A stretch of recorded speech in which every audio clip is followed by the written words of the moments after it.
Well done, Nintendo. Well done, Game Freak, the Pokemon Company, and whoever the hell else has a stake in this franchise nowadays. You finally do something innovative and interesting with Pokemon. It's selling real well and all. You must be real happy with that, huh?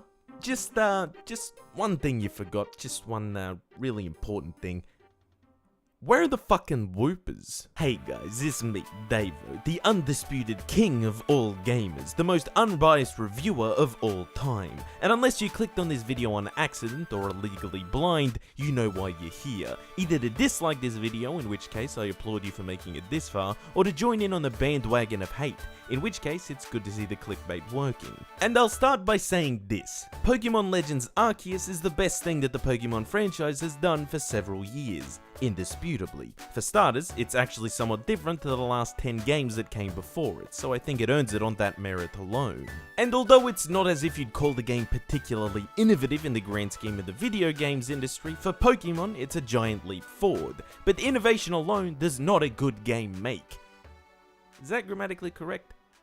I don't know, but I'm rocking with it. Much like Brilliant Diamond and Shining Pearl before it, this game is riddled with inconsistencies, but with the Gen 4 remakes, they understood exactly what kind of game they were making. They had plenty of experience with it.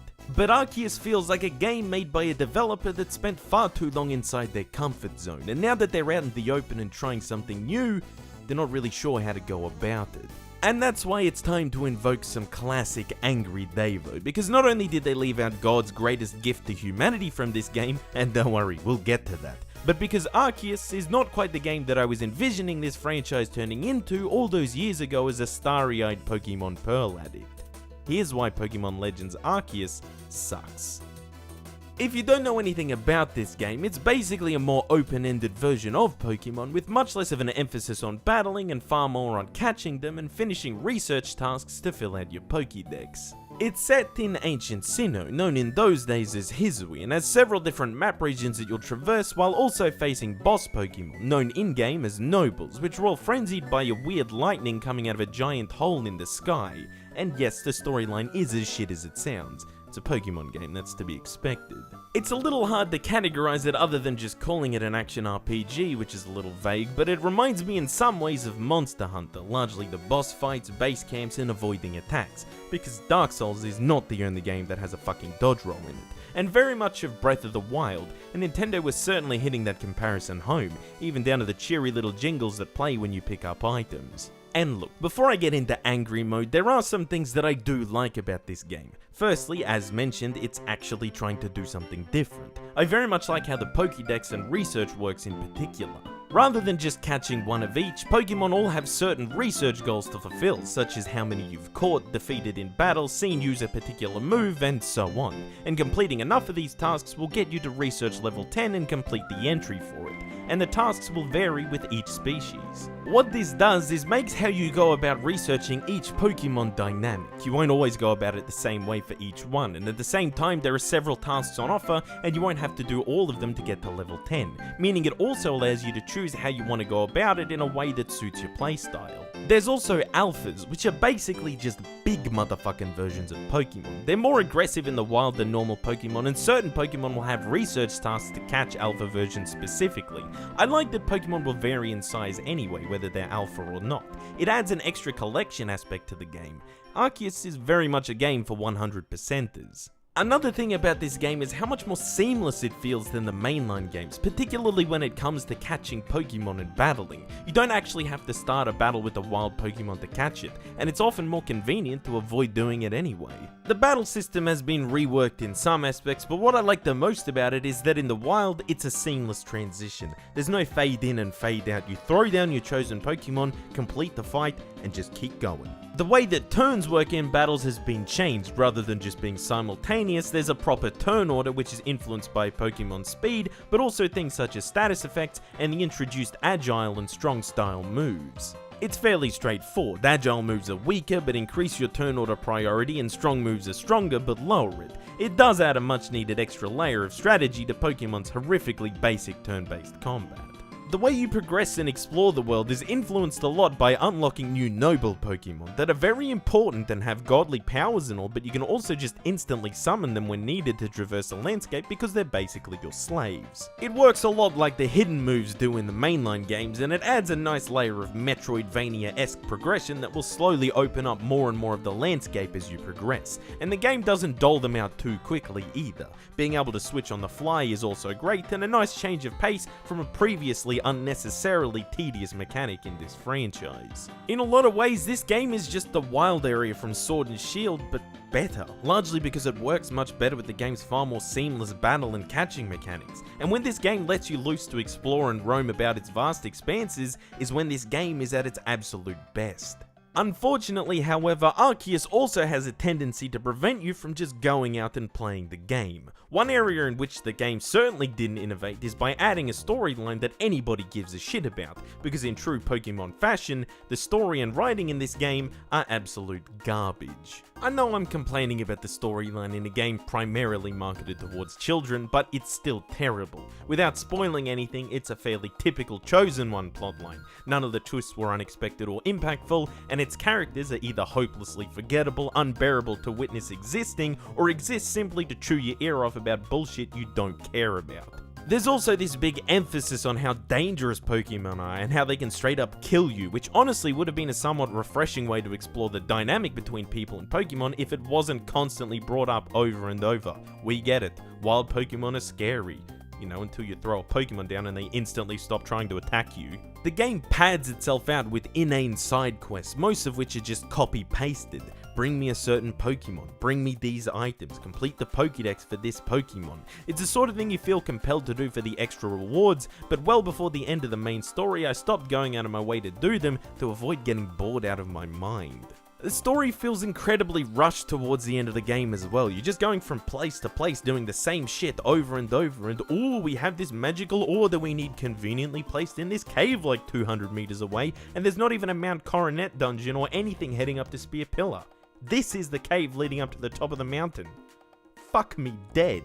And all of a sudden, you just start having trainer battles over and over again. The late game just constantly throws them at you, despite them being very sparse earlier and really not one of the game's strong points. They feel like they've just been slapped on top of it to pad the late game out because Game Freak ran out of original ideas. And while we're talking about it, I will touch on the battle systems, and less about the actual battles as much as the IV and EV systems, which do not exist in Arceus. IVs are gone altogether, and EVs have been replaced by effort levels, which are simply leveled using grit items that you'll get from defeating and capturing wild Pokemon or from releasing Pokemon that you've caught. I don't mind how effort levels work. It makes sense since the game encourages you to catch and battle basically all Pokemon. Trying to optimize EVs in this situation would be a nightmare. But IVs being removed means that Pokemon of the same type will just have the exact same stats prior to bonuses from natures or effort levels, removing that mixed bag effect Pokemon has always had and making it very streamlined and samey. I don't get why IVs didn't just stay the same. And the other thing that doesn't affect the Pokemon stats is whether it's an alpha or not. You remember those big boys I was talking about before? Well, you'd assume that they're stronger than normal Pokemon, right? Well, no, they're not. Alpha Pokemon simply come with higher grit levels than regular wild Pokemon when you catch them, and will often come with what are essentially egg moves that wild Pokemon don't. Except that grit levels can, as mentioned, just be easily trained, and the extra moves can be learned by normal Pokemon at the move tutor anyway for a meager fee. Costs a lot less than the bag space upgrade guy. Really, the only thing different about alpha Pokemon is their size. That's it, they're big. It's pure novelty. I find it frankly baffling that they don't have any stat bonuses compared to normal Pokemon, because at the end of the day, there's nothing really that special about them. The forced XP share is in this game, and breaking news, man is not mad about the XP share in a Pokemon game, as you'll typically be doing a lot less battling and a lot more catching, and with the ability to get extra XP from using your Pokemon to shake trees or break mineral deposits, albeit small amounts, I found it easy enough to focus XP on certain underleveled Pokemon. One gripe I do have with XP is to do with the battle system, however, as XP is rolled out at the end of the battle rather than after a Pokemon is defeated, meaning that any Pokemon that fainted throughout the entire fight, whether they carried the team or not, will get absolutely nothing at the end of it. For a lot of the fights this isn't an issue, but it is for some of the later ones, because with how the turns work, when a new Pokemon is sent out, it will almost always have the next move priority, making revenge killing incredibly easy, meaning that you will almost certainly lose Pokemon in the longer battles and will miss out on a lot of XP. But the real issue with this game isn't even necessarily how bad the story is, but rather how insistent it is about constantly bombarding you with dialogue. The game suffers from what I like to call Pokemon Sun and Moon syndrome. It holds your hand for far too long at the beginning. You're inundated with inane dialogue and tutorials that point out things that a chimpanzee with brain damage would have figured out if they were given a controller for long enough. For a game that has these big open expanses for you to explore, it is far too interested in telling you what to do and how to do it, and tying progression to some dumbass narrative that nobody cares about, rather than letting you go at your pace and progress more organically. For example, in one part of the game, some old guy leads you through Wayward Cave. Firstly, the name Wayward Cave implies that it's a bit of a labyrinth, which it isn't. Not to mention the fact that the guy leads you directly through and then marks the way with torches. What is this, Assassin's Creed? I don't want to follow some asshole. Let me explore and play the game at my pace. Not to mention that you are forced to follow him. Trying to run off or interact with anything else, for example the Alpha Crobat that he steers you away from, will cause you to be dragged back to him. It's fucking infuriating game design. And yeah, I get you can go back and explore it after you're done, but why not just let you do that at the start? Why make it so painfully simple in layout? Why quite literally light the way through the cave for you? It's just so unnecessary in a game that's at its best when it's not holding your hand and is letting you roam free. I just felt that this big open world style would have benefited from having a more emergent narrative and multiple paths to progress rather than just going from place to place. Hell, let us choose what order we want to do the noble fights in or something. And I know that's coming from a place of bias, because if you know anything about the kinds of games that I like, you know I'm a big fan of sandboxes and non-linear progression, but this game feels like it's caught between being Breath of the Wild and being a mainline Pokemon game. It just needed to go full Breath of the Wild on this. You know, it's kind of like another game that was ruined by tying progression to some boring ass storyline instead of just letting the player progress on their own. Oh yeah, Starbound! One of the biggest issues I have with this game is that it is just not very inventive with a lot of the mechanics it has introduced. I know you might say that's a bit nitpicky, but it's a goddamn fantasy RPG for Christ's sake. For example, I take a side quest where a guy wants to look at a Shinx. So I throw my Shinx Pokeball down on the ground in front of him and his character model fucking looks at it, but apparently that's not a valid way of doing it. No, you have to talk to him and select Shinx from a menu so it can play a little low effort cutscene to complete it. Fucking boring. Or when you have to fight that Alpha Cricketune, instead of it just being a normal encounter where I could maybe go behind and get a backstrike in to catch it off guard, you just have to walk up to it and start the encounter. Come on, if you're going to be inventive with these new ways to interact with Pokemon, at least fucking use them. But then later in the game, for some of the legendary Pokemon, it does become like a wild encounter, but then for some it doesn't again. Why the inconsistency here? Nobody wants to walk up to a poorly rendered 3D model start a battle. At least make it an actual encounter and use the mechanics you've introduced. The way that alpha Pokemon are spread around the map is also dumb. Eventually, any Pokemon has a chance to spawn as an alpha, but there are several locations around the map where a preset alpha Pokemon will spawn. The issue being that it's the same level and species of Pokemon each time, even after catching or defeating it. This is either a really weird or lazy design choice. Could they not have a pool of different alpha Pokemon that could spawn? For a game big on exploration and backtracking, I don't understand why it isn't a complete no-brainer to add some variance here. Plus, I want more ways to interact with both your party Pokemon and wild Pokemon. Like, how are you going to make a game like this and not even let you have your Pokemon follow you around? I think it'd make a lot of sense for level 4 Shinxes to know not to fuck with you when you have a level 70 Garchomp following you. But then having a strong partner walking with you will also make wild Pokemon spot you much easier, requiring you to re-ball them if you want to play it sneaky. All this along with the insistence on a linear narrative, its hand-holdiness, and its insistence on throwing in a massive trainer battles towards the end rather than utilizing or expanding on the mechanics it actually added, it's clear that Game Freak just really didn't know how to execute this game, and I can't help but feel that a more competent developer would have simply done a better job with it. Being a Nintendo game, Arceus also suffers from several quality of life issues with its UI. The prime example of this is the Pasture, the Hisuian equivalent of PC storage boxes. Now, you will end up doing a fair bit of releasing in this game due to the game encouraging you to catch multiples of Pokemon for research, and also because you'll get grid items as a reward for it. However, some piece of shit decided that you have to go through and release your Pokemon one at a time, and it is such a tedious process. But wait, actually you can release multiple Pokemon at once, but only once you've filled up more than 4 boxes. Why?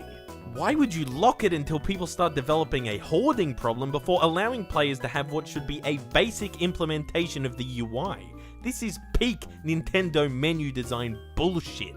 For some reason, the game also waits until after you've beaten the main story to give you 16 boxes in the Pasture rather than only 8, instead of just giving you 16 from the start. It also personally pisses me off that in the stats overview on the right that appears when you hover over a Pokemon, it shows stats and grit levels, but not nature's.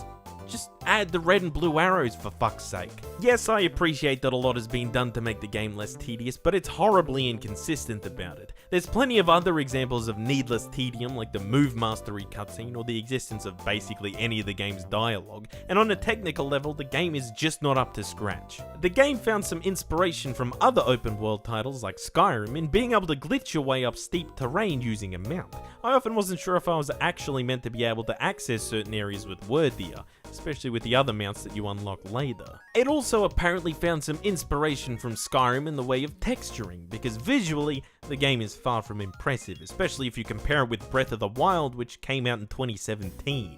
The game features a lack of animation quality or a lack of animations altogether for several things, which only serves to make it look budget, and suffers other technical issues such as character models clearly floating above the ground in several places, and I personally ran into some performance trouble every now and again too.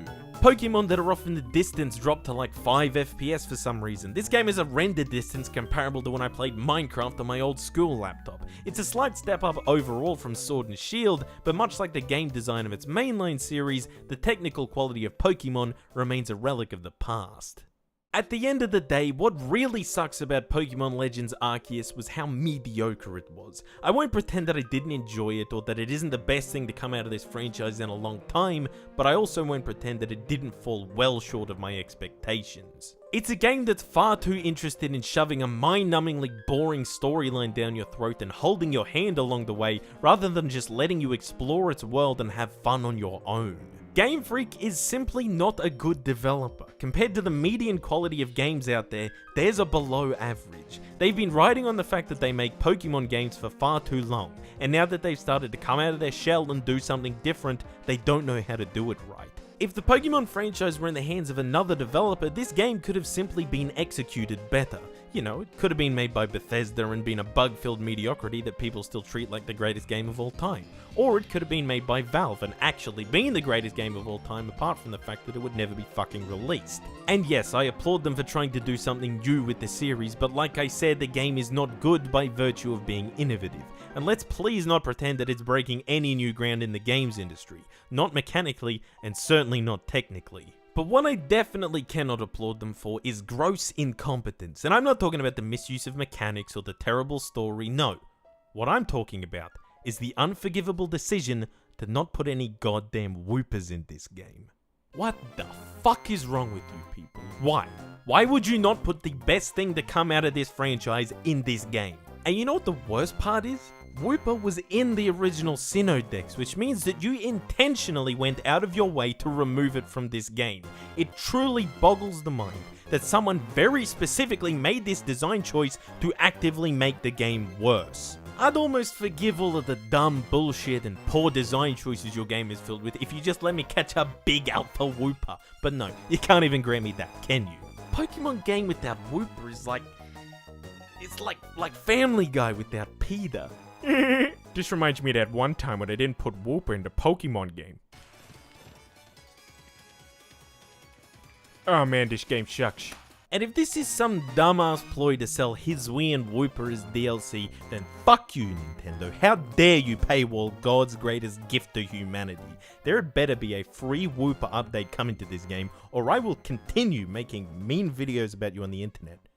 Bitch. But in the meantime, let's stop pretending that this is in any way a Game of the Year contender, because at the end of the day, Pokemon Legends Arceus is another example in a long-running series of games that's carried by the fact that it's a Pokemon game. And with the announcement of the new Pokemon Scarlet and Violet just round the corner, it looks to be business as usual once again for this franchise, so there's no reason to be too excited about the future either.